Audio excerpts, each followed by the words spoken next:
You can see in Jefferson's own life that he truly believed in change and the possibility of change.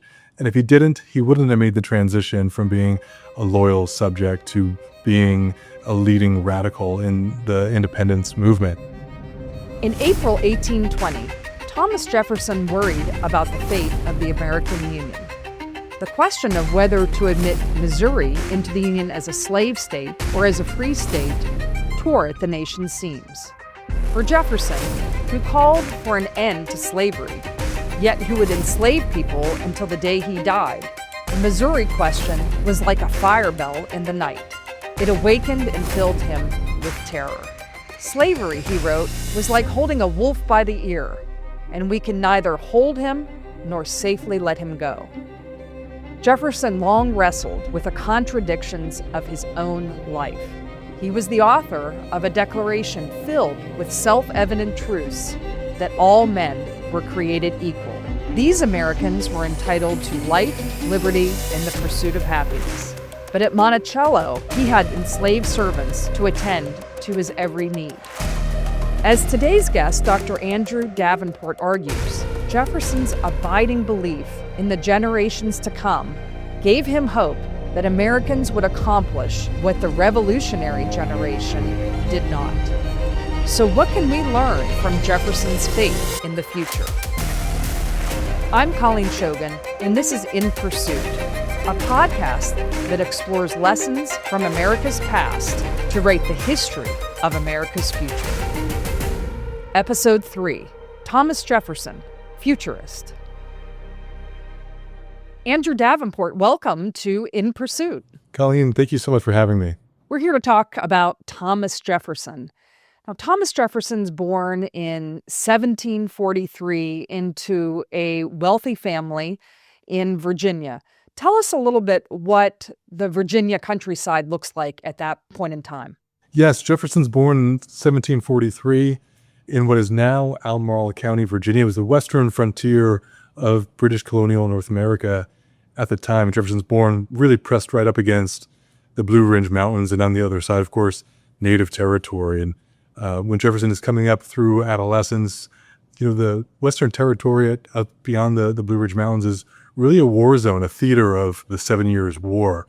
And so Jefferson has early on these inklings of what a empire of liberty could look like in British North America. But he begins, of course, as loyal British subject, as were his parents. His mother is born 1721, actually in London. She's the daughter of an Anglo-Virginian family, the Randolphs. She's well descended. His mother is. His father a little bit less so, from the Jefferson line, who'd been in Virginia longer than the Randolphs had, but had not had the same material success. So when the Jeffersons and the Randolphs come together, it's really advantageous for the Jefferson family especially. And his father was a surveyor.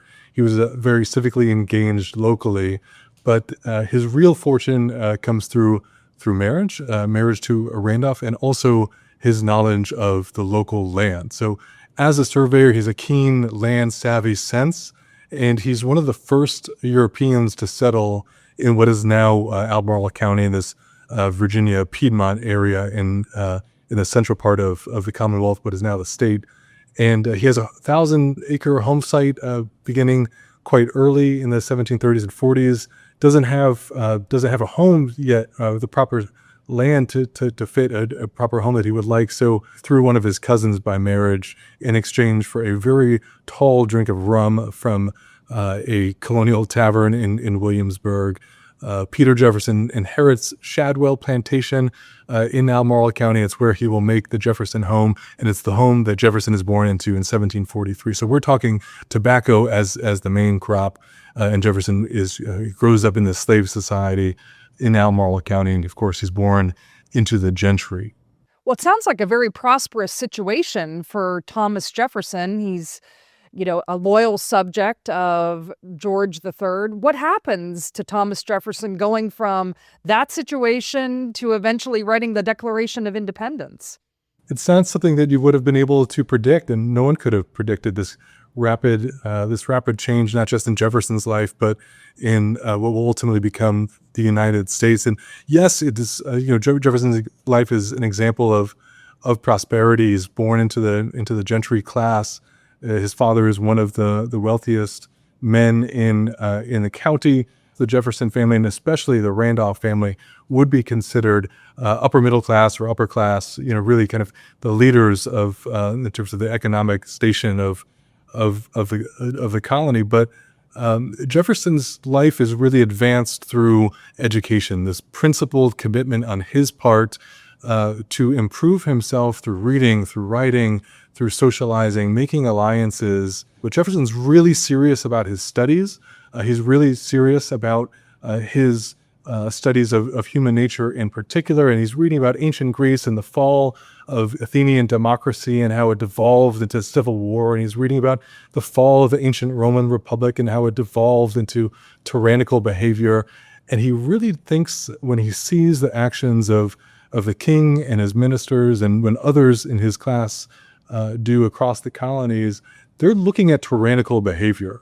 And so because of restrictions against settlement into Western and native lands, because of newly direct taxation in the 1760s, because of the dissolution of colonial legislatures, Virginians, people in Massachusetts as well, people up and down the colonies will say, hey, is what's happening in our colony going on, what's happening with yours too? And let's exchange notes about how we kind of ward off these growing tyrannical behaviors from that are coming out of London. And so that's how the kind of first steps toward resistance will emerge. With Jefferson writing in some review of the Rights of British America, he says that he wants the name of King George III not to be a hideous blot on the page of history. He's holding out hope that change will come for George III and his ministers. And when it doesn't, that's when Jefferson and others will believe that it makes really good common sense for independence. Well, just like George Washington, he married a very wealthy widow. So tell us a little bit about Jefferson's wife. We don't often hear much about her because of her illness and her early death.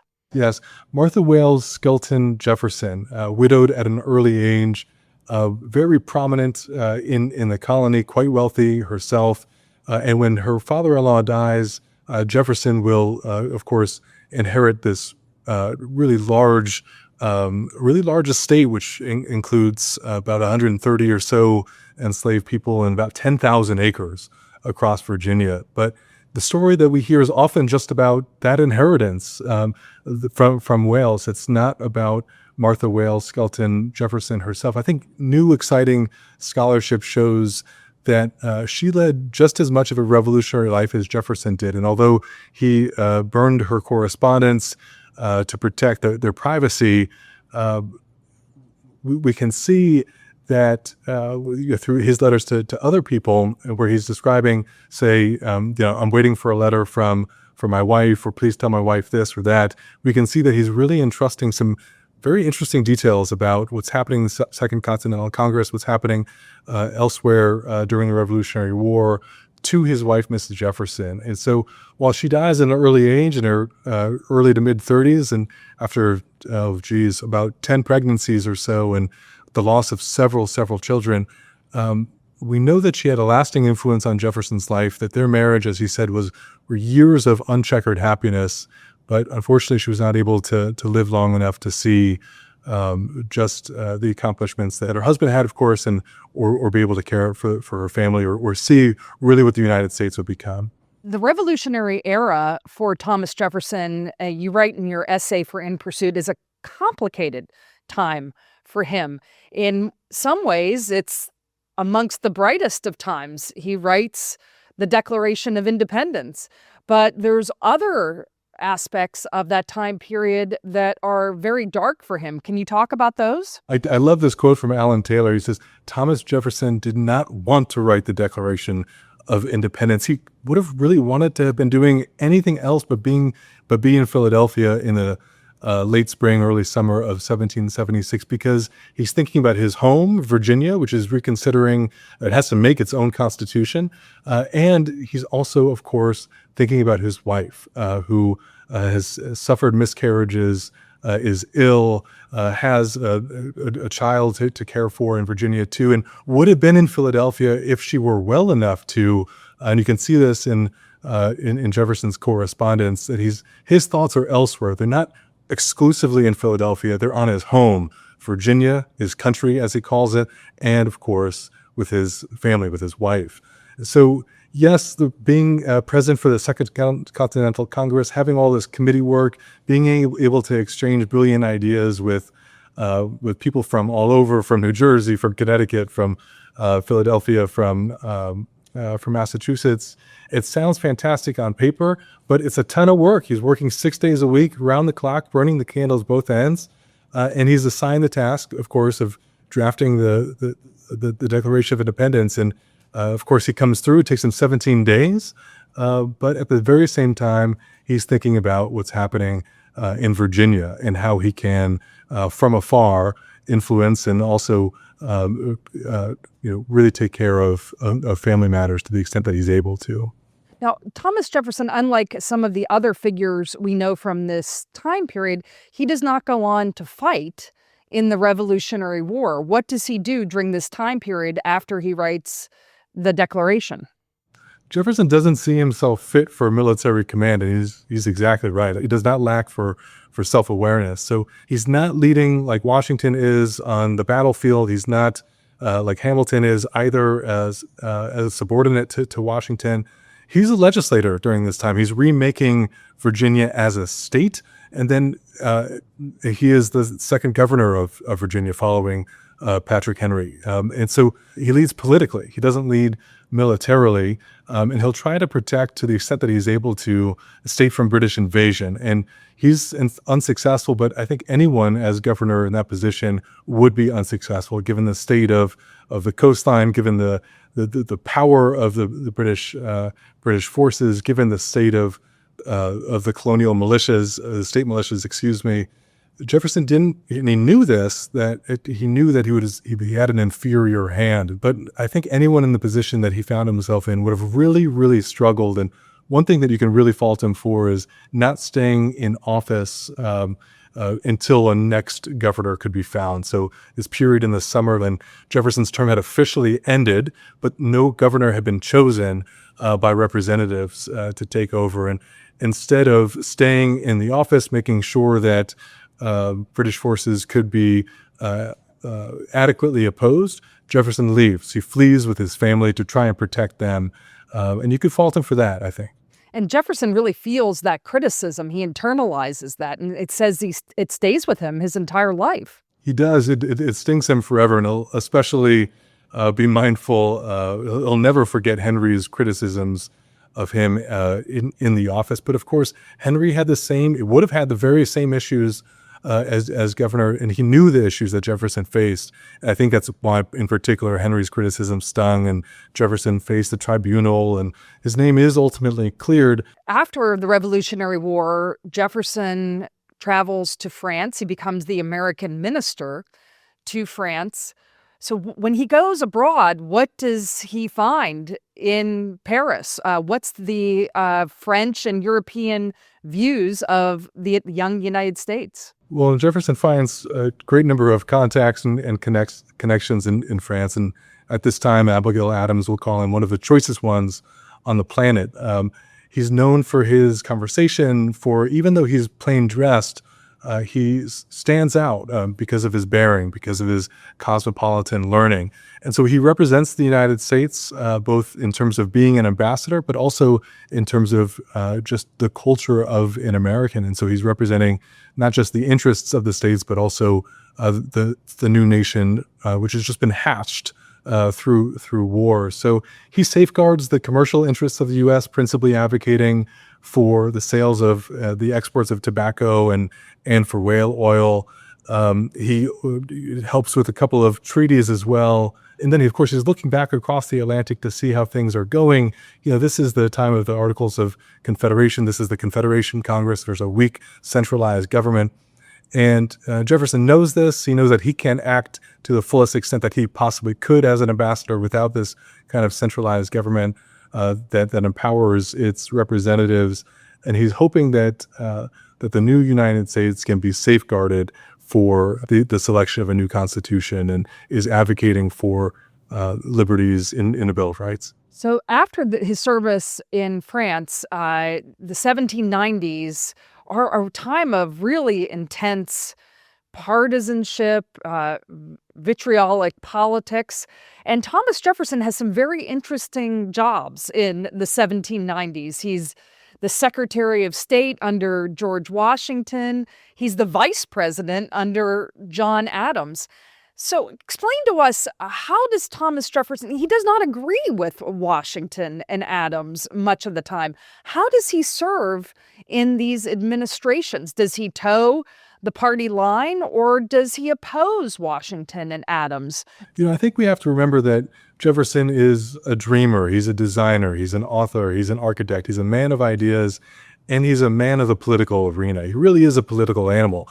And so even as Secretary of State, as Vice President as well, Jefferson is thinking about how he would want to do things and how he would want to lead a country. Is not the way that he sees Washington's leadership, how he sees Hamilton having Washington's ear, or how Adams ends up leading the nation too. So he does engage in a bit of subterfuge, let's call it that. And during the Washington administration, he's planting stories in the press, and he's advocating for limited government, where centralized power is not so centralized, for that matter, and for a new nation that is not built up on commercial interests, so to speak, and doesn't have the kind of modern contemporary financial instruments that we would recognize in our own economy to come.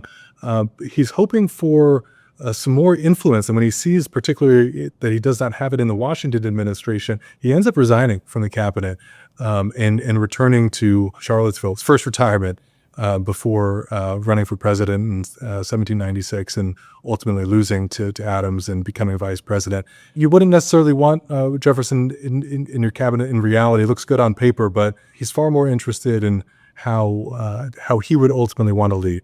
So eventually he becomes president in 1800. It's the first real transfer of power. And then he has the opportunity to really implement his vision for the United States. And as you said earlier, his vision is predominantly an agrarian vision for the future of the United States. So talk about that. How does he achieve that? And why does he view the United States as predominantly its future in farming and agriculture? Jefferson envisions an empire of liberty for the United States, and farmers are central to that vision. And he's not just being a planter himself. Through his reading in both ancient Greece and in ancient Rome, he recognizes that farmers are among the most virtuous, if not the most virtuous, citizens of a democracy or a republic. And so he is an advocate for this type of independence, and this agrarian independence. And ultimately, as president, of course, will sign the Louisiana Purchase into being, effectively doubling the size of the United States and opening that land, what had been indigenous land, for settlement by Americans. He sees that this democratic republic can expand continentally, and he's one of the first people to espouse that kind of continental vision, an imperial vision of the United States. Now, of course, slavery is an integral part of the future of America as an agrarian society. So tell us about slavery at Monticello, Jefferson's home, and Jefferson's views on slavery. Well, Jefferson inherits enslaved people through his father from his Shadwell estate here in Albemarle County, about 50 enslaved people when he reaches the age of 21. And then he inherits about 130 more from his father-in-law, John Wales, upon his death. And so Jefferson will enslave about 600 people, a bit more than that across his lifetime, approximately 180 to 200 people at any given time. And it's not just Monticello. We're talking particularly in the first couple of decades of Jefferson's marriage. He's overseeing plantations not just in Albemarle County, but further east in Goochland, south below the James, in the counties of Bedford and Campbell. And these are vast plantation tracts, mostly of tobacco, but also of wheat. The principal families that Jefferson enslaves they include the names of Granger, Gillette, Hemmings, Hearns, Evanses, Hugheses, and others. And By the end of his life in 1826, you can look at the names of the people that Jefferson enslaved, and you can see that virtually all of them hail from these families that he inherited through John Wales or through his father, Peter Jefferson. So there is a degree of stability here within the family populations. But it's a complicated issue, and it's one that we try to look squarely in the face. Jefferson as a philosopher of liberty, Jefferson as a slaveholder, and Jefferson as a critic of slavery across his life, recognizing that, and as he did, that slavery was a moral evil, but it's one that he cannot rid himself of. There's, like you said, Jefferson is full of seemingly contradictions. What about the issue of emancipation? Because as Jefferson grows older and time advances, slavery expands in certainly some parts in the United States, but it also diminishes in other parts of the United States. So what was Jefferson's view on emancipation? Colleen, Hamilton has this quote about Jefferson that he's a contemptible hypocrite, that he's paradoxical. And, I think that those insights, let's call them, from Hamilton, Jefferson would recognize himself in those statements. I don't think that they would cause him more or further introspection. He did that work throughout his life. He knew that he would be judged for being an enslaver. He knew that he would be judged for his racist views. Ultimately, Jefferson entrusts the project of emancipation, which he saw, especially in the years after the Declaration of Independence, beginning to take hold in New England in particular. And he saw some halting progress in Virginia as well, until a manumission law in 1806 made it more challenging to free enslaved people. And he recognizes that slavery is something of a political impossibility for his time. And he will not expend the type of political capital that could have swayed the majority of a populace in Virginia. A man of Jefferson's stature expending political capital to criticize slavery and to try and bring about its end could have done some serious good in the state. He doesn't choose to do that. He'll criticize the institution privately during his public life, and then ultimately in retirement as well. And what he'll do instead is entrust the project for the next generation. And that's an example of Jefferson kicking the can down the road. He knew that would be the case, but he also did trust people to do the right thing ultimately. It took long enough, and it took a terribly violent American Civil War to bring about that change, and Jefferson had predicted that, but ultimately that is what happened. With our project, Within Pursuit, one of the things we're trying to do is trying to uncover what lesson we can learn with each individual that we think about and talk about. So tell us, what lesson can we learn from Thomas Jefferson? Yeah, I wrote the essay about Jefferson's dreams of the future, his faith, and some of it's quite naive, that the world would continue to progress. And you can see in Jefferson's own life that he truly believed in change and the possibility of change. And if he didn't, he wouldn't have made the transition from being a loyal subject to being a leading radical in the independence movement. He wouldn't have been able to envision the kind of different world that he did. So it's about having a sense of optimism for things to come instead of having a sense of total dread or pessimism. I think Jefferson teaches us how to think positively about the future, and that's a tremendous gift. And in spite of all of his contradictions, really the massive contradictions, I think his faith in the future is his most relatable characteristic. And why is it important for us to think as a futurist in a democracy? We've got to have belief that this thing can keep going. And it's been going for 250 years. Democracy is not perfect, but it's the best form of government that we have. And we've got to have faith that whoever is behind us can carry the mission forward. That's very Jeffersonian. The ball of liberty has to keep going around the globe. Andrew Davenport, thank you so much for joining us for In Pursuit. Thank you, Colleen. To read Andrew Davenport's essay on Thomas Jefferson And to enjoy other great In Pursuit essays and podcasts, visit inpursuit.org. In Pursuit with Colleen Shogan is a podcast by More Perfect. The series is written and produced by Jim Ambuske. Our theme music is Kleos by Charlie Ryan. Audio mixing by Curt Dahl of CD Squared. Please rate and review the show on your favorite podcast app.